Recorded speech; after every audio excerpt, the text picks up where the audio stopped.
we're gonna do something called the airplane drill today. So what I want you to do is I wanna get in your stance.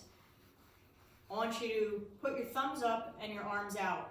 And when you make a turn, I want your left shoulder pointing down at the ground like you're looking at the ball. And then your right shoulder on the way through comes down pointing at the ball. So let's do that again. Take your stance, make a turn, left shoulder points at the ground, go to impact, right shoulder points at the ground. This is a great drill to feel like you're making a better turn, and then you'll hit better shots.